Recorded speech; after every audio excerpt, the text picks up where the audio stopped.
my new favorite show. Y'all like to watch reality shows. Y'all be watching, whatever it is. Love and Hip Hop Atlanta and Real Housewives of Orange County and all of this stuff. I like to watch the first part of The View. Why? Because I think that there's always going to be an opportunity for a lunch lady to crash out. And I can always depend on Sonny. Always. So in addition to Sonny actually having to did y'all see Sonny's apology? All right, before we get into this, I got to go find Sonny's apology. Sonny had to apologize to Matt Gaetz, and I'm going to go find that. Give me a second. I got to find that apology. Give me a second. It's Black Friday at Pandora Jewelry. Take 30% in store and online. Give me a second. Yeah, there it is. There's Sonny. Let me pull up the apology, and then we're going to get to this video, all right? Shout out to Crash Out Sonny. That's what I like to call her. I call her Crash Out Sonny. But Sonny, she had to issue an apology because there's power that you need to focus on, right? And so this is her. Let me see. It was around 11-minute mark on this particular show. Whoopi called her and said, "Hey, Sonny, you remember you got to do that apology?" It's a TV cabinet. Maybe he's doing it because he wants to make sure they look good on screen. Sonny, you have a legal note. I do have a legal note. Thank you, Whoopi.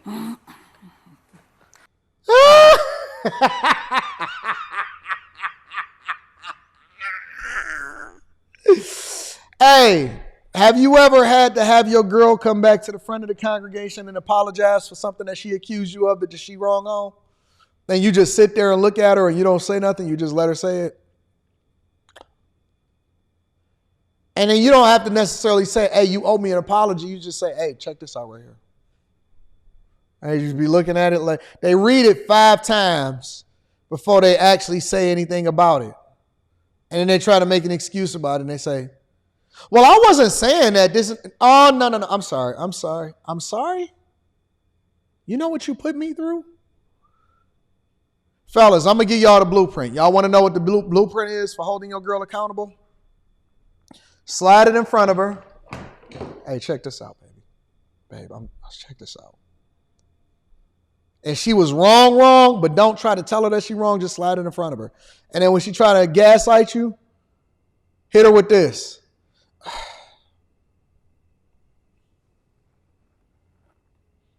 There's no better way to hold a woman accountable than to make her feel bad. I'm going to show y'all today how to make your woman feel bad. You ready?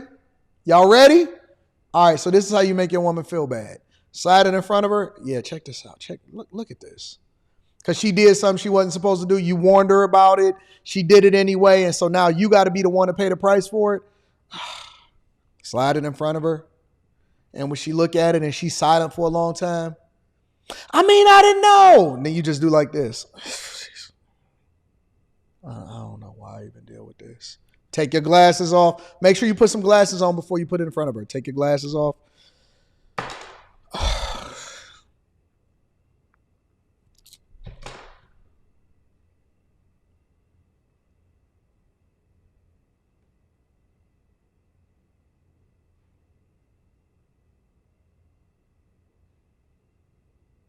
You know what? I don't even want to deal with this right now because I work so hard. I got to go to work and I'm tired. I got to go to work. I'm tired. I don't feel like talking about this right now. All right? I'll deal with it later. I'm sorry. I didn't mean to. And then you just sit there and you let her say stuff. And you don't look at her directly. Look at her like this. Like you anticipating something.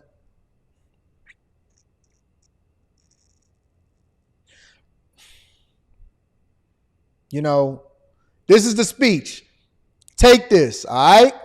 Before Sonny Hostin apologizes to you, this is the speech. Everything I do is for you. Everything I do is for you.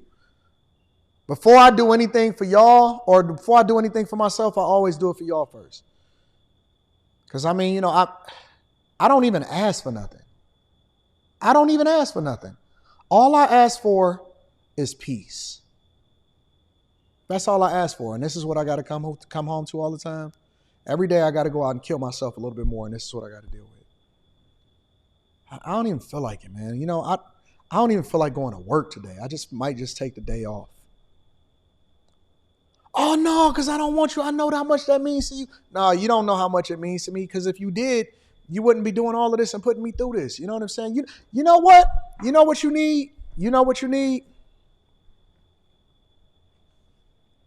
You know what your problem is? You too spoiled. I spoiled you rotten. I have spoiled you rotten. And so, if you was out there in the streets, you would see how they really want to treat you. Because they don't care nothing about you. You haven't been through enough. You ain't been dogged out.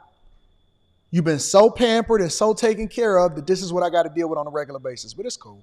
I ain't even tripping. You know what? I just want to be by myself. I need some time. I got to get my mental health together.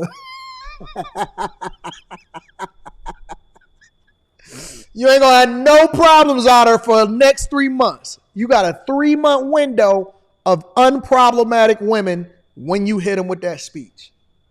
You have a 3-month. I'm gonna teach y'all a marriage. I'm gonna teach you a masterclass on marriage and relationships that you've never seen before. See, they're giving you all of these stupid talking points. Yeah, single men, single women. This is what you're gonna do, 50-50. No, I'm gonna teach you how to hold somebody accountable without saying 13 words. I'm going to give you a masterclass on how to make sure that your woman is held accountable and to get her right for the next 3 months. Because it goes in 3-month spans. By end of month 3, she been talking to her friends. She been out and about. She back spoiled. Got to reel her back in. It works every single time. You got to do it 4 times a year. 4 times a year, you got to let her crash out, and then don't worry about it. We'll get there. Anyways, let's get back to Sonny. So Sonny was apologizing. Let me bring y'all back to the front of the congregation. This is what Sonny had to say on behalf of Matt Gaetz when Whoopi had said she got to do her little apology. He wants to make sure they look good on screen. Sonny, you have a legal note. I do have a legal note. Thank you, Whoopi. Matt Gaetz has long denied all allegations, calling the claims, quote, invented, and saying in a statement to ABC News that this false smear following a 3-year criminal investigation should be viewed with great skepticism, that DOJ investigation was closed with no charges being brought.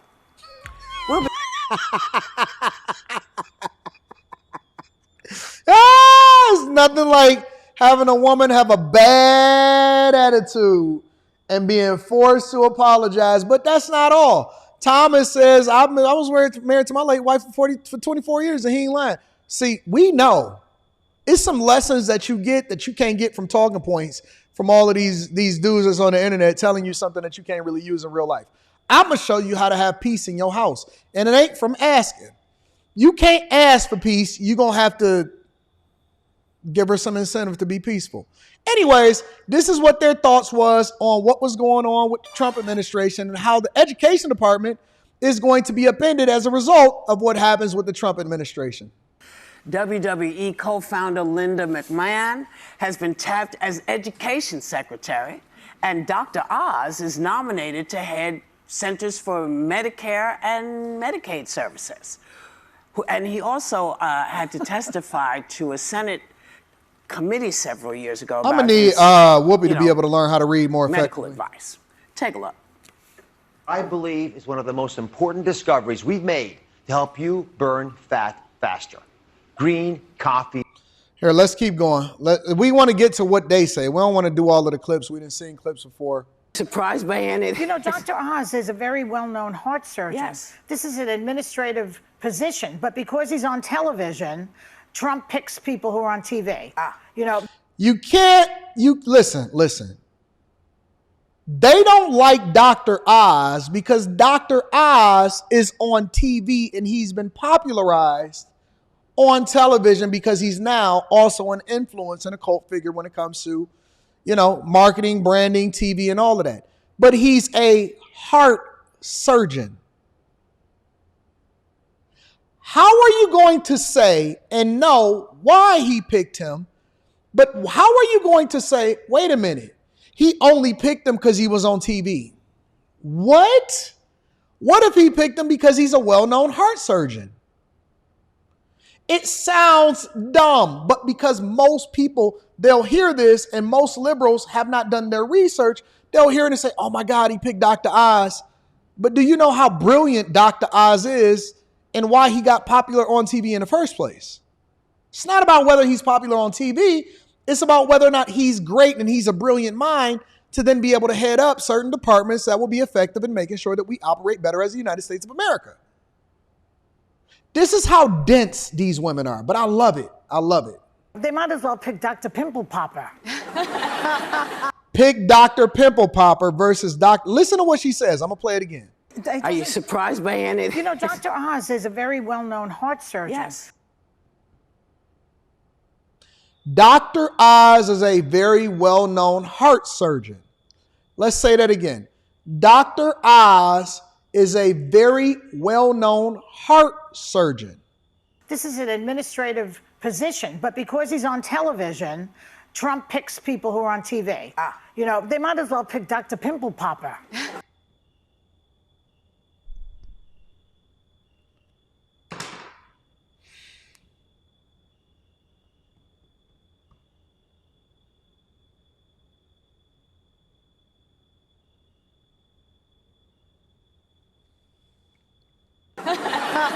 I mean, the guy is qualified to do heart surgery, not necessarily run Medicare.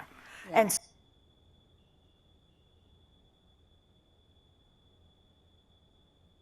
I'm just looking at the camera. I'm looking at the camera. You have some of the most brilliant minds that's being selected. And these, Jesus Christ. so that's just, but you know, Trump, it seems to me, with all of his choices, it seems to me like he really is in the burning down mode. Let's just destroy all these organizations and then start over again. Something like that's going on in his little brain. I agree with that. You know, I was reading an op-ed by Ezra Klein for the New York Times, and he said this. He said, you know, in agencies, they are trying to run these people are inexperienced, they're ridiculous, they're incompetent, they won't get anything done, they might even fail to win confirmation.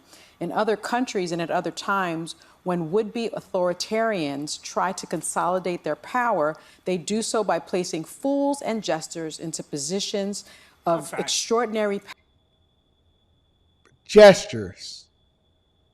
power. And he goes on to say the absurdity is a cloak. It's a way of covering up the fact that they are underestimated is a feature. The loyalty that they have to the strong man is really the thing. And so he is hiring appointing all of these people that are woefully inadequate, woefully mediocre, cannot do this job cardiologist because is he woefully wants to inadequate. consolidate power as a fascist does. And we need to be very clear-eyed about, and not so much joke about these types of appointments, because he's She's doing so this bitter. intentionally She's right so in front bitter. of our faces. So I'm honestly in wait and see mode. I'm kind of eating my popcorn, and I've said what I have to say about Donald Trump. You made fetch happen. Exactly. But Yes, I I've said did. what I'm worried about Donald Trump, and I remain worried about the things that I said, but he does have a right to pick who he wants to. Dr. Oz, listen, it wouldn't have been my choice, but I think John Fetterman said it well. If Dr. Oz is about protecting and preserving Medicare and Medicaid, I'm voting for the dude. It's an administrative job. He's going to be surrounded by bureaucrats who know how to run and manage those things. And on the Linda McMahon event, I kind of have to defend her because she started what was a regional business, turned it into a multinational, multi-billion-dollar business. She was then small business administrator in the former Trump administration. She'd served in the Connecticut School Board, and I know For a lot how of this long? for only 2 years, I think. I know this panel doesn't agree with school choice, but I strongly do, and elections have consequences. I'm going to say it now, and I'll correct myself if I'm wrong. I don't think Donald Trump is just going to abolish the Department of Education. I think. So now you have somebody that, and this is actually my favorite woman that's on this show, because she's the only one that speaks with sense. She's the only one that does research and don't go by the fact that these people have leveraged media to continue to build a brand and whatever it is that they're doing. And that's one of the ways in which you make a brand successful is you market it. So Vince McMahon has this long resume of being able to be successful and build these great businesses, as well as serving in administrative roles and understanding exactly how education system works. And they're trying to dismiss them because they have some visibility and they were able to leverage television and marketing to build their businesses to greater brands, to ultimately drive those brands to be multi-billion-dollar brands. And they're dismissing them, saying that they're woefully inadequate and they're not built for the position. A government position. So these people built themselves out of the mud, self-made millionaires and billionaires, great at what they do, some of the greatest minds on the face of this earth, and they're dismissing them because they have visibility on TV. Okay. He's going to move to invest more in voucher systems, in education savings plans. And I personally, one of the things I agree on is I think school choice is important. I think that the money should follow the student. We also need to pay teachers more. We also need to have a GI Bill for teachers. But I don't think your wealth, your zip code should determine your outcome. We talk on this show all the time about education's the great equalizer. If you have a 4-year degree, you live 9 years longer in this country. That starts at pre-K. That starts in elementary but everybody school. Doesn't go to college. No, and I agree. I don't think they need to. But I don't think we should make kids be victims of schools that are falling behind. And if she moves that direction, I'm willing to see if that works. Well, just to get in here real quickly, as I'm listening, each time I come into work and there's a new headline of who he appointed, I'm like, when is this all going to stop? Because I'm so tired of having to read in to every damn department that he has to name someone for, because it's just, I can't be alone in thinking that we need a break from all of this. Nope. Because y'all talking about it right now on y'all show. And the only reason that y'all even getting ratings at this moment is because y'all stopped talking about cupcakes and gender equity issues. And now The View has evolved to be more of a political show, especially in the beginning. They spend the first half of their show talking about politics and what's going on with Trump, which is the only reason that they're getting visibility right now and why people like me are tuning in to check and see Sonny Hostin melt down. Because we don't know what these people are going to do yet. Like, they haven't even started. We don't know if they'll be, if they'll get through Senate approval. We don't know if they're, so I'm going to not gloom and doom yet. I'm also in eat your popcorn mode. But I do disagree on her policy, because I'm someone that's really big on the robust public schools, and it's just a policy debate. But I recognize that due to my vote, this is one of the consequences I'm going to get. But I don't think he's going to tear down the Department of Education. I just want to say Why? something He loves about the poorly educated. Didn't you hear him? He didn't said that do when it he in was his running. first Can I term. just I say love the something poorly about educated. school choice? Go ahead. 'Cause Yeah. I think it's really important. You know, when you hear about school choice, it's really connected to the voucher system. And I encourage everybody to read up on that. What happens, the Department of Education is responsible for $18.4 billion that fund high poverty K through 12 schools. Schools where kids are poor. Kids that grew up in neighborhoods like I grew up in the South Bronx projects. $15.5 billion from the Department of Education is used to cover the cost of children with disabilities, children that have dyslexia, children that have other learning needs, that learn differently. And what happens with vouchers, the studies show very clearly that they fund students who are already attending private schools. So people with money get those vouchers, use the vouchers to pay less for their private schools, and their kids go on to do well. Where do you get the money from vouchers? You pull those money from those poor schools, those poor I schools. don't see it. Let me just finish this. So wealthy families are overwhelmingly the recipients of school voucher tax credits. I'm not making this up. This has been studied. Who's In that cited? 2020, a 2020 study found that only about half of states with voucher programs require teachers to have a bachelor's degree, require teachers to have training, require teachers to have So that's just licensing, not my require experience. participating So private schools. If I may get in, just to make it a conversation. But because I have children and because that I what looked this at is? the I private went schools, to public school. I believe you got to go to private school. there is zero statistical You got to go to significance. private that school. When you vouchers- talk about because how nobody education can is figure public. out what's One being last said point. here One last right point. now. No, there is no last thing right now. We're going to go to break, Well, we gotta make and it then stop, we're gonna come back. Yes. Because you can't. What's happening is no one can hear anything anyone is People saying. have to So put a everybody has period to on. Let's move forward. Let's go come forward. back. We're all here at to go back to it. But before we do, I just want to say, this is the beauty of people who have different opinions. Sometimes it's messy. Sometimes we're messy. And I don't know if you noticed that when I came out this morning, I had trouble trying to figure out, because there was nothing in the thing. In the There's process. something in the air. So Yeah. just know something is Mercury's chewing in on us. retrograde. Yes. You know what's in the air, Whoopi? What's in the air? Trumpism. We lost the election. Wait a minute. We lost the election. We're miserable. Half of this country is miserable. And let's just tell the truth. We hate that he won. We hate it. And everybody's up. Here's the fact of the matter, because I know what Sonny is trying to imply, but the fact of the matter is it's not necessarily true. I am a product of both the public and private school system. And I grew up in an area, in a neighborhood that was not as well to do. But it was a sacrifice that was made on the behalf of my parents. And also, on top of that, we got to get in at a lower rate of tuition because we had to do public service and all of this other type of stuff in order to qualify at a lower rate of tuition, because my parents sent me to private school in the 7th and the 8th grade in order to get me out of an environment that was obviously less conducive for me. And so what happened was we did have to pay the majority of the portion of the private school tuition because I went to UAD Jesuit within the city of Detroit, but it's one of the best private schools in the state.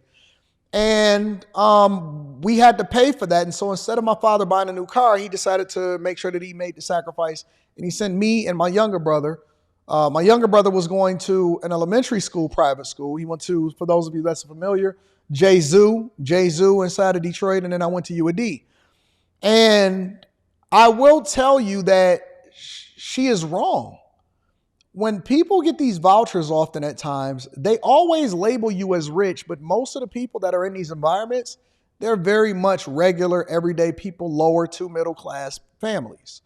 That often at times it kind of reminds you of FAFSA.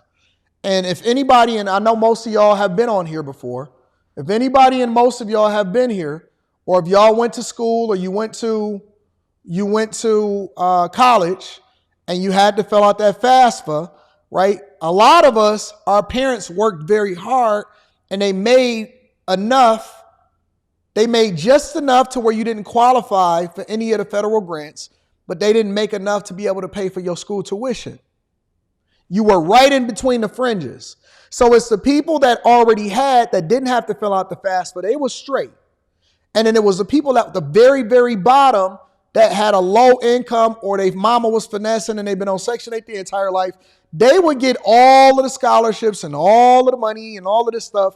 But it was you. It was the people who were right on the fringes, the right to where they designated you above poverty, but you're not quite upper middle class and you're not quite rich yet. And so you made just enough money to be able to apply for the FAFSA, but you wasn't going to get anything. And so the only thing that they offered you was school loans because your parents worked very hard and they just went by the income. They didn't go by your area, they didn't go by your circumstances. They didn't go by anything like that. And so that's very much a similar situation that I see happening throughout the United States of America. And most people can relate to this. You send in your parents' income and you wait a minute. And then they tell you, oh, y'all don't get nothing. And so you have to work 10 times harder, or you have to make the sacrifice versus somebody that don't have anything, or somebody that's came over here with nothing. They finesse the system, they get everything.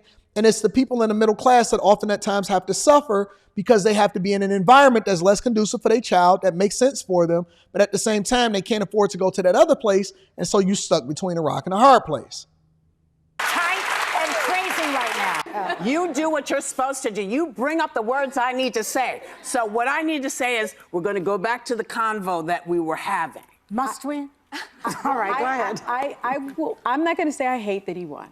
I don't feel that way, but I do want to be very clear-eyed about the policies. I've seen it. The last point we're going to cover it tomorrow, Christopher Chapman. There is zero statistical significance that voucher programs improve overall student success. In fact, it's quite the opposite.